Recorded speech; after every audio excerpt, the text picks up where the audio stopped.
how the old woman took care of Candide, and how he found the object he loved. Candide did not take courage, but followed the old woman to a decayed house, where she gave him a pot of pomatum to anoint his sores, showed him a very neat little bed, with a suit of clothes hanging up, and left him something to eat and drink. "Eat, drink, sleep," said she, "and may Our Lady of Atocha, the great Saint Anthony of Padua, and the great Saint James of Compostela receive you under their protection. I shall be back tomorrow." Candide, amazed at all he had suffered, and still more with the charity of the old woman, wished to kiss her hand. "It is not my hand you must kiss," said the old woman. "I shall be back tomorrow. Anoint yourself with pomatum, eat and sleep." Candide, notwithstanding so many disasters, ate and slept. The next morning the old woman brought him his breakfast, looked at his back, and rubbed it herself with another ointment. In like manner she brought him his dinner, and at night she returned with his supper. The day following she went through the very same ceremonies. "Who are you?" said Candide. "Who has inspired you with so much goodness? What return can I make you?" The good woman made no answer. She returned in the evening, but brought no supper. "Come with me," she said, "and say nothing." She took him by the arm and walked with him about 1/4 of a mile into the country. They arrived at a lonely house, surrounded with gardens and canals. The old woman knocked at a little door. It opened. She led Candide up a private staircase into a small apartment richly furnished.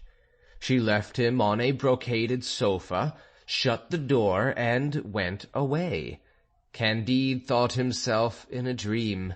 Indeed, that he had been dreaming unluckily all his life, and that the present moment was the only agreeable part of it all.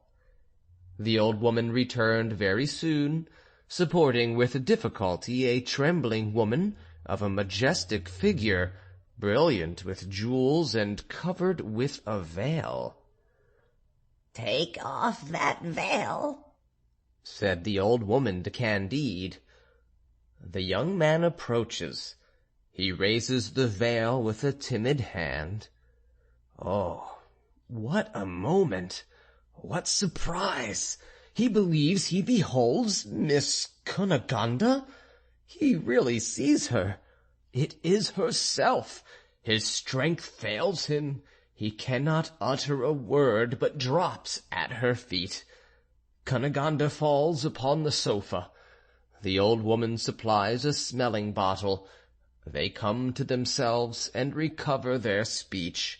As they began with broken accents, with questions and answers interchangeably interrupted with sighs, with tears and cries, the old woman desired they would make less noise, and then she left them to themselves.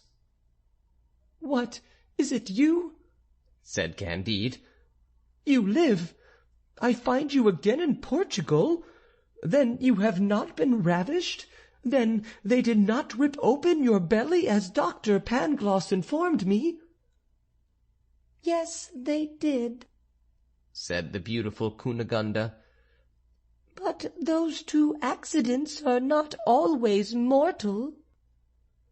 "But were your father and mother killed?" "It is but too true," answered Cunegonde in tears. "And your brother?" "My brother also was killed." "And why are you in Portugal?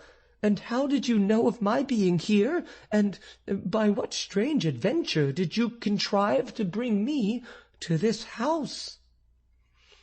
"I will tell you all that," replied the lady.